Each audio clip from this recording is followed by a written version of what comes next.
जोहार आप सभी स्टूडेंट्स का आप सभी के YouTube channel Jharkhand math zone पर मैं सहीन चंद्र आप सभी स्टूडेंट्स का स्वागत करता हूं आप सभी के YouTube channel Jharkhand math zone पर। तो प्यारे बच्चों, आप सभी का स्वागत है लेक्चर नंबर 48 में। ग्रुप थ्योरी का वीडियो लेक्चर सेशन चल रहा है, सेमेस्टर 3 के बच्चों के लिए चल रहा है, पेपर नंबर 6 चल रहा है, ऑल यूनिवर्सिटीज़ के लिए चल रहा है, चाहे आप BBMQ से हो, चाहे आप SKMU से हो, चाहे आप VVU से हो, या चाहे आप BHU से हो, या दिल्ली यूनिवर्सिटी से हो, या LMNU से हो, LNMU से हो, या कोई भी अदर यूनिवर्सिटी से क्यों ना आप बिलोंग करते हो, आपके लिए ये वीडियो लेक्चर्स बहुत ही हेल्पफुल होने वाली है। और ये video lectures BSc mathematics honours के लिए चल रही है, साथ ही साथ BTech वालों के लिए चल रही है, साथ ही साथ BE वालों के लिए चल रही है। तो जैसा कि आप सभी देख पा रहे हैं, लेक्चर नंबर 48 में हम लोग एंटर कर चुके हैं और जनरल प्रॉपर्टीज ऑफ ग्रुप्स में हम आज थ्योरम नंबर 6 को डिस्कस करेंगे। थ्योरम 6 क्या कहता है, देखिए कहता है टू प्रूव दैट AB का inverse equal to B inverse into A inverse होगा। यानी कि AB का जो इन्वर्स होगा ना वो B inverse into A inverse होगा, ये प्रूफ करना है। वेयर जहां पर A और B जो है कि बिलोंग करेगा ग्रुप G में। आगे देखिए, इसी क्वेश्चन को, इसी थ्योरम को आपके एग्जाम में ऐसा भी पूछ सकता है। और the inverse of the product of two elements of a, ध्यान दीजिएगा क्या बोलता है, the inverse of the product of two elements, inverse of the product of two elements. देखिए इनवर्स है, इनवर्स है, इनवर्स है, तो ध्यान दीजिएगा the inverse of the product of two elements of a group is the product of inverses taken in the reverse order. मतलब क्या बोलता है कि अगर आप कोई एलिमेंट का इनवर्स निकाल रहे हो तो वो क्या निकलेगा आपका, तो उस एलिमेंट्स का इनवर्स निकलेगा, वो भी रिवर्स ऑर्डर में निकलेगा। उन एलिमेंट्स का जो है कि इनवर्स निकलेगा और प्रोडक्ट में निकलेगा जो कि रिवर्स ऑर्डर में निकलेगा, ये बोल रहा है। क्या कह रहा है फिर से एक बार समझिए, the inverse of the product of two elements. अगर दो एलिमेंट्स का आप प्रोडक्ट का इनवर्स लेते हैं, अगर आप दो एलिमेंट का प्रोडक्ट का इनवर्स लेते हैं तो फिर ऑफ ए ग्रुप G, एक ग्रुप G के लिए, तो फिर the product of the inverses, तो इसके प्रोडक्ट का इनवर्सेस जो आएगा वो क्या आएगा, taken in the reverse order में आएगा। इसके प्रोडक्ट का जो इनवर्स आएगा वो रिवर्स ऑर्डर के प्रोडक्ट में आएगा, वो क्या आएगा, रिवर्स ऑर्डर के प्रोडक्ट में आएगा। यही हम लोग को प्रूफ करना है। तो चलिए आइए देखते हैं इसको कैसे प्रूफ किया जाए। प्रूफ में सबसे पहले लिखना है let A B belongs to G, group G से A B बिलोंग कर रहा है दो element, and let their inverses be A inverse and B inverse respectively. और ये क्वेश्चन मैं बता दूं कि हजारीबाग 2003 हजारीबाग में आ चुका है और 2012 में भी आ चुका है, 2014 में भी आ चुका है। यानी कि BVU विनोबा भावे यूनिवर्सिटी में 2003 में आ चुका है, 2012 में आ चुका है, 2014 में आ चुका है। ठीक है, ये बहुत ही इंपॉर्टेंट, बहुत ही VVI क्वेश्चन है जो कि पहले 10 नंबर का आता था और अभी 8 नंबर का आपसे पूछा जाएगा आपके यूनिवर्सिटी के एग्जाम में।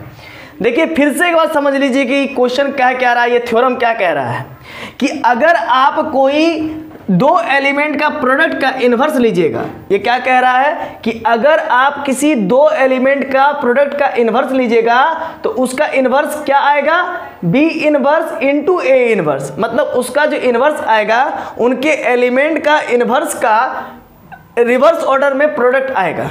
समझ में आ गया ना, उनका मतलब AB का जो इनवर्स आएगा, मतलब AB दो मल्टीप्लाई होगा, दो एलिमेंट का प्रोडक्ट का इनवर्स जो आएगा उनके रिवर्स ऑर्डर के प्रोडक्ट के इनवर्सेस में होगा। देखिए रिवर्स ऑर्डर है ना, AB का उल्टा हो गया, रिवर्स ऑर्डर के प्रोडक्ट के इनवर्सेस में होगा। ये हमको प्रूफ करना है। यानी कि the inverses of the product of two element, दो एलिमेंट का अगर हम इनवर्स निकालते हैं of a group G, of a group, एक किसी ग्रुप के लिए इज द, तो फिर क्या निकलता है आंसर में, द प्रोडक्ट ऑफ इनवर्सेस। तो प्रोडक्ट ऑफ इनवर्स मतलब उनका ही प्रोडक्ट का ही इनवर्स आता है, लेकिन किस ऑर्डर में, टेकन इन रिवर्स ऑर्डर में आता है। ये प्रूफ करना है। मतलब मोटा मोटा तौर पे अगर कहा जाए तो क्या कहना चाह रहा है जरा समझिए। ये कहना ये चाह रहा है कि AB का जो इनवर्स होगा वो B inverse into A inverse होगा। कहने का मतलब यही प्रूफ करना होगा हम लोगों को कि ए बी का जो इन्वर्स होगा वो B inverse into A inverse होगा। तो आइए देखिए कैसे इसको प्रूफ किया जाता है। ए बी दो एलिमेंट है जो कि जी ग्रुप में से बिलोंग कर रहा है, और जब ए बी दो एलिमेंट जी ग्रुप में से बिलोंग कर रहा है तो कोई भी एलिमेंट अगर जी ग्रुप में बिलोंग करे तो ग्रुप का ये प्रॉपर्टी होता है कि कोई भी एलिमेंट अगर उसमें बिलोंग करे ग्रुप जी में तो उस एलिमेंट का इन्वर्स जरूर एग्जिस्ट करता है। ये ग्रुप का चौथा प्रॉपर्टी से मैं कह पा रहा हूं, एग्जिस्टेंस ऑफ इन्वर्स के प्रॉपर्टी से। तो इसी वजह से जब मैं लेट कर रहा हूं ए बी बिलोंग कर रहा जी में and let their inverses be A inverse और बी इन्वर्स रिस्पेक्टिवली, इसीलिए ए और बी का इन्वर्सेस भी एग्जिस्ट करेगा जो कि ए इन्वर्स होगा और बी इन्वर्स होगा। ए का इन्वर्स ए इन्वर्स और बी का इन्वर्स बी इन्वर्स। क्लियर है? रिस्पेक्टिवली यानी कि क्रमागत। ठीक है, अब आगे देखिए। अब जब हमको ये प्रूफ करना है कि ए बी का जो इन्वर्स होगा ना वो B inverse into A inverse होगा। हमको क्या प्रूफ करना है कि ए बी का जो इन्वर्स होगा वो B inverse into A inverse होगा। अगर कोई आपको बोले कि ए का जो इन्वर्स होगा ना वो ए इन्वर्स होगा, कोई आपको अगर कहे कि ए का जो इन्वर्स होगा ना वो ए इन्वर्स होगा, तो इसको चेक करने का बड़ा सिंपल तरीका है। ए इंटू ए इन्वर्स को मल्टीप्लाई कर देंगे आपस में, और अगर आइडेंटिटी आ जाए तो फिर मैं कह दूंगा कि yes A inverse is the inverse of A. मतलब तब मैं कह दूंगा कि A inverse is the inverse of A. मतलब ए इनवर्स क्या है तो ए का इनवर्स है, तब मैं कह दूंगा सिंपली। कोई अगर कहे कि ए इनवर्स जो है वो ए का इनवर्स है तो सिंपली हम क्या करेंगे, चेक कर लेंगे कि ए इंटू ए इनवर्स ई आ रहा है कि नहीं। अगर ई आ रहा है तो फिर हम लोग सिंपली डायरेक्टली कह पाएंगे कि yes A inverse is the inverse of A. A inverse A का इनवर्स है, तब मैं ये कह दूंगा। ठीक है, तो बहुत ही सिंपल क्वेश्चन है, थ्योरम है। यहाँ पर प्रूफ ये करना है कि ए बी का जो इनवर्स है वो B inverse into A inverse है। तो उसके लिए मैं क्या करूँगा कि ए बी को इसके इनवर्स, मेरे को प्रूफ करना है कि ए बी का जो इनवर्स है वो ये है, तो मैं ए बी को इसके साथ अगर मल्टीप्लाई करता हूँ तो ज़रूर मुझे आइडेंटिटी मिलना चाहिए। और अगर मुझे आइडेंटिटी मिल गया बाय चांस तो फिर मैं ज़रूर कह सकता हूँ कि yes B inverse into A inverse is the inverse of A B inverse. तब मैं कह सकता हूं ना। देखिए, बातों के नजाकत को समझना बड़ा जरूरी है। आप अगर लैंग्वेज को नहीं समझ पा रहे हैं तो बहुत दिक्कत है। ठीक है, देखिए माइंड को स्थिर कीजिए, और अगर समझने में दिक्कत हो रहा है तो 10 बार ओम का जाप कीजिए और तब पढ़िए, तो आपको पूरा एकदम कन्फर्म समझ में आएगा। ठीक है, ये सब ट्रिक है, छोटी मोटी ट्रिक्स होती है जिसके मदद से चीज़ों को समझना बड़ा आसान है। फिर से एक बात समझ लीजिए मैं क्या कहना चाह रहा हूँ। मैं कहना ये चाह रहा हूँ कि ए बी का जो इन्वर्स है ना वो B inverse into A inverse है। तो अगर मेरे को प्रूफ करना है कि ए बी का inverse B inverse into A inverse है, तो कन्फर्म ये है कि अगर मैं ए बी को इसके इन्वर्स के साथ मल्टीप्लाई करूं, यानी कि अगर ए बी का कोई कह रहा है कि inverse B inverse into A inverse है, तो सिंपली मैं क्या करूंगा, ए बी को B inverse into A inverse से मल्टीप्लाई कर दूंगा। और अगर इन दोनों का प्रोडक्ट मुझे आइडेंटिटी दे दे तो फिर मैं कंफर्म कह पाऊंगा कि yes B inverse into A inverse is the inverse of A B. समझे ना? जैसे कि अगर कोई कहे कि 2 जो है ना, मतलब 1/2 जो है ना, कोई अगर कहे कि 1/2 जो है ना वो 2 का इनवर्स है, तो मैं सिंपली क्या चेक करूंगा, 2 को 1/2 के साथ मल्टीप्लाई करके चेक करूंगा, क्योंकि मल्टीप्लाई के रिस्पेक्ट में ऑपरेशन बोला है। तो मैं 2 को 1/2 के साथ मल्टीप्लाई करके चेक करूंगा और मुझे 1 मिल गया, यानी कि ये आइडेंटिटी एलिमेंट है मल्टीप्लिकेटिव ग्रुप का। तो मैं कंफर्म ये कह पा रहा हूं कि yes 1/2 is the inverse of 2।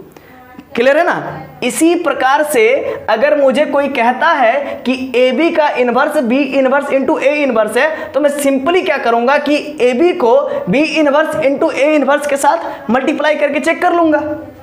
तो देखिए मैं क्या कर रहा हूं कि ए बी को B inverse into A inverse, now A B को मैं B inverse into A inverse के साथ मल्टीप्लाई करके चेक कर रहा हूं और अगर मुझे आइडेंटिटी मिल जाता है तो मैं एकदम कंफर्म कह दूंगा कि yes B inverse into A inverse is the inverse of A B.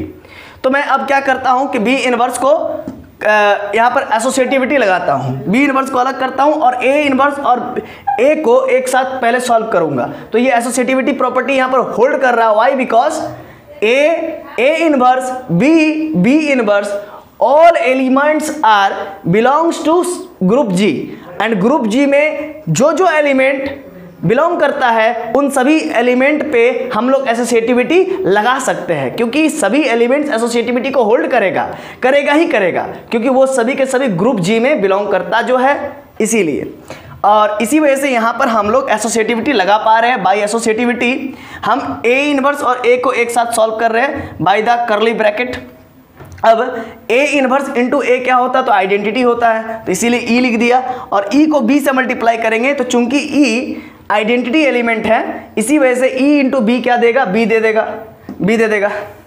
अब बी इनवर्स इंटू बी क्या करेंगे तो क्या दे देगा? ई दे देगा, आइडेंटिटी, क्योंकि B inverse into B E होता है, क्योंकि बी का इनवर्स बी इनवर्स है, इसी वजह से। और मैंने पहले ही मान लिया ना कि बी का जो इन्वर्स है वो बी इन्वर्स है, इसी वजह से बी को बी इन्वर्स के साथ उसके इन्वर्स के साथ ऑपरेट करेंगे तो मुझे जरूर आइडेंटिटी मिलेगा, इसी वजह से B inverse into B identity मिल गया।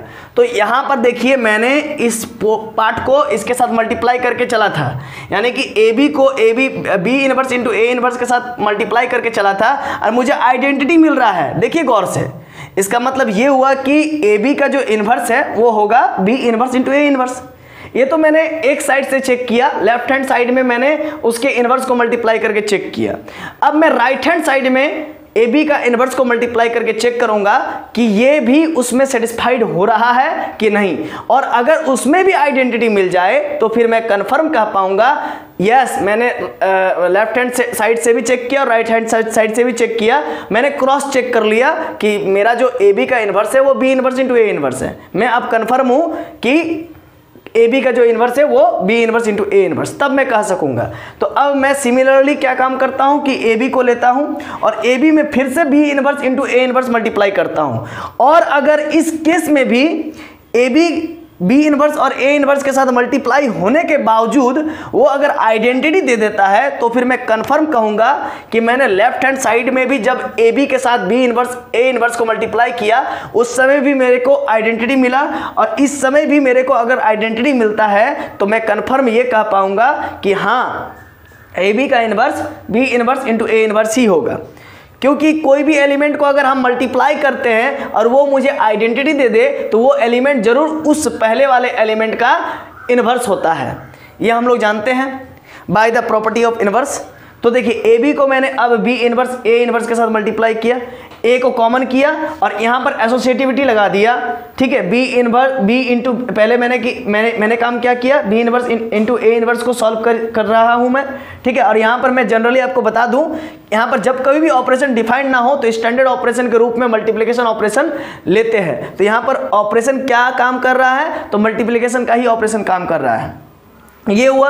अब इसमें दोबारा से हम लोग एसोसिएटिविटी लगाएंगे बाय अगेन अप्लाइंग एसोसिएटिविटी। तो जब हम लोग दोबारा से एसोसिएटिविटी लगाएंगे तो b इंटू बी इन्वर्स होगा और a इन्वर्स अलग हो जाएगा। अब फिर यहाँ पर a उतरा और b into B inverse identity को देगा, क्यों? क्योंकि मैंने पहले ही मान चुका हूँ कि b का इन्वर्स b इन्वर्स है, यानी कि b inverse is the inverse of b। देखिए यहाँ पर पहले ही मान चुका हूँ कि ए बी बिलोंग कर रहा है G and their inverses are B inverse A inverse and B inverse, यानी कि ए का इन्वर्स ए का इन्वर्स ए इन्वर्स होगा और बी का इन्वर्स बी इन्वर्स मैं मान चुका हूँ। जब बी का इन्वर्स बी इन्वर्स मान चुका हूँ तो इसका मतलब बी और बी को आपस में जब हम लोग ऑपरेट करेंगे by the binary operation multiplication तो जरूर आइडेंटिटी मिलेगा, क्योंकि बी का इन्वर्स मेरा बी इन्वर्स है। तो इन दोनों का मल्टीप्लिकेशन मुझे क्या दे देगा, आइडेंटिटी को दे देगा। अब b इंटू बी इन्वर्स करूंगा तो आइडेंटिटी मिला। अब a का इन्वर्स यहाँ पर हुआ और e को जब मैं a इन्वर्स के साथ ऑपरेट करूंगा तो जरूर मुझे a ही मिलेगा। क्यों? क्योंकि e तो आइडेंटिटी एलिमेंट है और आइडेंटिटी एलिमेंट किसी के साथ अगर वो मल्टीप्लाई होता है तो उसमें कोई बदलाव नहीं डालता है, ये हम लोग पहले से जानते हैं। तो यहाँ पर वही चीज़ मैं लिखा हूँ कि मैं इसको फिर से दोबारा यहाँ पर लिख दिया हूँ, A B into B inverse A inverse, A B into B inverse A inverse, और ई इंटू जब ए इनवर्स करूँगा तो मुझे ए इनवर्स मिलेगा यहाँ, इसीलिए ए इंटू ए इनवर्स हो गया। और यहाँ पर कारण लिख दिया हूँ कि सिंस ए इंटू, इसको हटा देता हूँ, मैंने कारण लिख दिया है कि ई इंटू ए इनवर्स करूँगा तो ए इनवर्स मिलेगा। यहाँ पर देखिए ई इंटू ए इनवर्स किया तो मुझे ए इनवर्स मिल गया, और बाकी बात इसके साइड में ए है। अब फिर से ए और ए इनवर्स को मल्टीप्लाई करूँगा तो मुझे आइडेंटिटी मिल जाएगा। क्यों?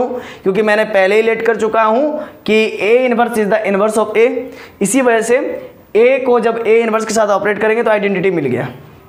अब मेरे को जब मैंने बी इनवर्स और ए इनवर्स को राइट हैंड साइड से ऑपरेट किया तो भी मेरे को जो है कि आइडेंटिटी मिला, और जब मैंने बी इनवर्स ए इनवर्स को जब ए बी के साथ लेफ्ट हैंड साइड से ऑपरेट किया तो भी मेरे को आइडेंटिटी मिला। इट मीन्स ये कि जब कभी भी मुझे आइडेंटिटी मिलता है किन्हीं दो एलिमेंट्स को आपस में ऑपरेट करने से, है ना, by the binary operation multiplication, इसका मतलब ये एक दूसरे का क्या होता है, इनवर्स होता है ना। यहाँ पर मैं सिंपली ये कह सकता हूँ कि B inverse A inverse is the inverse of A B. इसका मतलब हम लोग सिंपली ये कह सकते हैं कि इन दोनों को ऑपरेट करने से आइडेंटिटी मिल रहा है, इसका मतलब ये कन्फर्म है कि इसका इनवर्स होगा, यानी कि B inverse A inverse is the inverse of A B, है ना, ये कन्फर्म है। या फिर मैं ऐसा भी कह सकता हूँ कि ए बी जो है कि बी इनवर्स ए इनवर्स का इनवर्स है, ऐसा भी कह सकता हूँ, क्योंकि मुझे आइडेंटिटी मिल रहा है। तो मुझे प्रूफ ये करना था कि ए बी का जो इनवर्स है वो बी इनवर्स ए इनवर्स है। तो यहाँ से और यहाँ से इसको मैं इक्वेशन अगर 1 मान लूँ, है ना, इसको अगर इक्वेशन 1 मान लूँ और इसको अगर इक्वेशन 2 मान लूँ तो इक्वेशन 1 और 2 से हम लोग, अच्छा उतना मानने की जरूरत नहीं, डायरेक्ट भी लिख सकते हैं, ठीक है। तो यहाँ पर ये हो गया कि ए बी को जब मैंने बी इनवर्स ए इनवर्स के साथ ऑपरेट किया तो आइडेंटिटी मिला, इसका मतलब ये जरूर इसका इस ए बी का इनवर्स रहा होगा, तभी तो ये आइडेंटिटी मिला होगा हमको। और ठीक इसी प्रकार से जब ए बी को बी इनवर्स ए इनवर्स के साथ हमने ऑपरेट किया तो भी आइडेंटिटी मिला, इसका मतलब जरूर बी इनवर्स ए इनवर्स इस ए बी प्रोडक्ट एलिमेंट का इनवर्स रहा होगा, तभी तो इसे हमें जो है कि आइडेंटिटी मिला है। यह बी इनवर्स ए इनवर्स इस ए बी प्रोडक्ट एलिमेंट का जरूर इन्वर्स रहा होगा, ये इसका जरूर इन्वर्स रहा होगा, तभी तो मुझे आइडेंटिटी एलिमेंट मिला होगा। इसका मतलब ये कि hence B inverse into A inverse is the inverse of A B. मतलब ये हुआ कि B inverse A inverse is the inverse of A B. Confirm है, यानी कि ये कि ए बी का इन्वर्स मेरा क्या आ गया, बी इन्वर्स ए इन्वर्स। इसको हम लोग सिंपली अब कह सकते हैं देयरफॉर, है ना, डेट इज, ये हो सकता है डेट इज यही ना होगा कि ए बी का मेरे को क्या मिला, इन्वर्स बी इन्वर्स और ए इन्वर्स मिला, है ना। तो मेरे को ए बी का जो इन्वर्स मिला वो क्या मिला, है ना, बी इन्वर्स ए इन्वर्स मिला। यही तो हमको प्रूफ करना था, ये प्रूफ हो गया, नीचे में लिख दीजिएगा प्रूफ्ड, ठीक है। और एक मैं इन जनरल टर्म बताता हूँ, थोड़ा सा वेट कीजिएगा, इन जनरल टर्म बता रहा हूँ, ठीक है, आपके बुक में ही है, इसी से रिलेटेड है। चलिए आप पहले इसका स्क्रीनशॉट ले लीजिए, है ना। चलिए ले लिए, तो आशा होगा कि अभी तक आपने स्क्रीनशॉट ले लिया होगा। अब मैं इसका एक और इम्पॉर्टेंट टॉपिक को बताता हूँ, मैं इसको इरेज करता हूँ, ठीक है।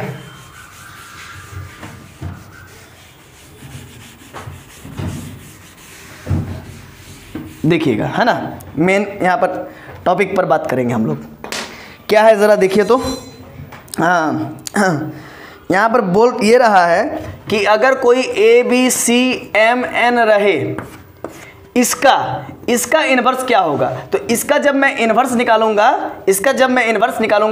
तो जैसे कि देखिए ए बी का जब मैंने इन्वर्स निकाला तो ये रिवर्स में हो गया, B inverse into A inverse हो गया। तो ठीक इसी प्रकार से जब इसका मैं इन्वर्स निकालूंगा तो फिर क्या होगा, है ना। तो फिर क्या होगा, तो फिर सिंपली जैसे कि ए बी का इन्वर्स निकाला तो बी इन्वर्स ए इन्वर्स हो गया, मतलब ए बी का जो इन्वर्स आया वो आया है B inverse into A inverse. ठीक इसी प्रकार से जब A B C M N का मैं जब इन्वर्स निकालूंगा तो ये भी क्या हो जाएगा, रिवर्स ऑर्डर में सज जाएगा, एन इन्वर्स, एम इन्वर्स, फिर सी इन्वर्स, फिर क्या होगा बी इन्वर्स, फिर क्या होगा बोलिए तो ए इन्वर्स होगा। मतलब अगर कोई बोले कि ए बी का इन्वर्स क्या होगा तो बी इन्वर्स ए इन्वर्स होगा, ठीक है। तो इसको मैंने प्रूफ किया। अब सिमिलरली आप लिख सकते हो, सिमिलरली जब ABCMN का मैं इन्वर्स निकालूंगा तो वो रिवर्स ऑर्डर में इस प्रकार से सज जाएगा। तो ABCMN का इन्वर्स क्या होगा, तो N का इन्वर्स, M का इन्वर्स इंटू C का इन्वर्स इंटू B का इन्वर्स इंटू A का इन्वर्स, ये हो जाएगा। यानी कि ABCMN का इन्वर्स क्या हो जाएगा, तो ये सारा का सारा हो जाएगा। समझ गए, मतलब रिवर्स ऑर्डर में। और अगर कोई पूछे कि ABC dot dot dot dot dot dot, है ना, डॉट डॉट डॉट डॉट, है ना, MN, इसका इन्वर्स क्या होगा, कोई अगर पूछे तो बस इसको बस रिवर्स ऑर्डर में कर देंगे, N inverse into M inverse into dot dot dot dot dot, है ना, C inverse into B inverse into A inverse. तो ABC into dot dot dot MN का इन्वर्स क्या होगा, तो N inverse into M inverse dot dot dot dot C inverse into B inverse into A inverse.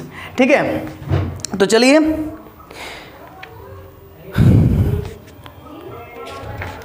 तो नीचे में एक line लिख लीजिएगा, bye the use of this theorem, मतलब इस थ्योरम का इस्तेमाल किया मैंने, तो मैं लिख ही देता हूँ ना, by the use of this theorem, by the use of this theorem, by the use of this theorem, है ना, we prove the following, we proved the, मैंने प्रूफ कर दिया, प्रूव्ड दी फॉलोइंग, नीचे और इरेज करता हूं,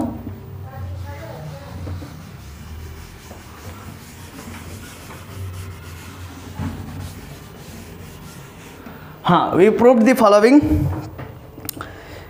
इंपॉर्टेंट रिजल्ट,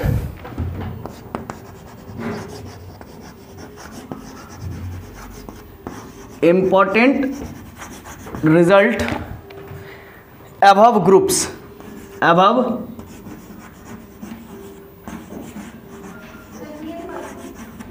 group। ठीक है, तो यानी कि मैंने इस थ्योरम का इस्तेमाल से, यूज से मैंने जो ये रिजल्ट को प्रूफ अभी किया है कि ABC dot dot dot dot MN का इन्वर्स क्या होगा, तो N inverse M inverse dot dot dot dot C inverse into B inverse into A inverse, ये होगा। तो मैंने अभी प्रूफ किया कि इसका इन्वर्स ये होगा। तो इसको मैं प्रूफ कैसे कर पाया हूँ, इसको मैं प्रूफ कैसे कर पाया हूँ कि इसका इन्वर्स ये होगा, तो by the use of this theorem, इस थ्योरम का, थ्योरम नंबर 6 का इस्तेमाल से we proved the following important result. तो ये इंपॉर्टेंट रिजल्ट को मैं इसी थ्योरम्स के मदद से प्रूफ कर पाया हूँ अबव ग्रुप, है ना, ऊपर वाले ग्रुप के लिए, है ना, रिजल्ट अबव मतलब ऊपर वाला जो रिजल्ट आया है, ये जो अबव रिजल्ट है, ऊपर वाला जो रिजल्ट, अबव का मतलब ऊपर, तो इस ऊपर वाला रिजल्ट को मैं कैसे प्रूव कर पाया हूँ, जो कि ग्रुप का ही एक रिजल्ट है, तो ये मैं ऊपर वाले थ्योरम के मदद से प्रूफ कर पाया हूँ। ठीक है, तो इसका मतलब पूरा पूरा ये निकल रहा है। तो चलिए इसको पहले उतारिए। तो लेक्चर नंबर 48 हो रहा है ना, तो आशा है कि आपको ये लेक्चर वीडियो, लेक्चर नंबर 48 समझ में आ गया होगा, जिसमें मैंने आपको थ्योरम 6 के बारे में, है ना, थ्योरम 6 के बारे में डिस्कस किया। लेक्चर 48 में मैंने आपसे थ्योरम 6 के बारे में डिस्कस किया, जनरल प्रॉपर्टीज़ के under, general properties of group के अंडर। अब मैं लेक्चर 49 से आपसे रूबरू हो जाऊंगा। ठीक है, लेक्चर 49 में जहां पर और भी जनरल प्रॉपर्टीज़ ऑफ ग्रुप से रिलेटेड और भी थ्योरम्स को करेंगे। तो चलिए, आज के इस वीडियो लेक्चर के लिए बहुत बहुत धन्यवाद। आपने अपना कीमती बहुमूल्य समय दे करके वीडियो लेक्चर को अटेंड किया। ठीक है, तो चलिए मिलते हैं next video lecture, lecture number 49 में। तब तक के लिए जोहार, खुश रहिए, आबाद रहिए, पढ़ते रहिए। धन्यवाद।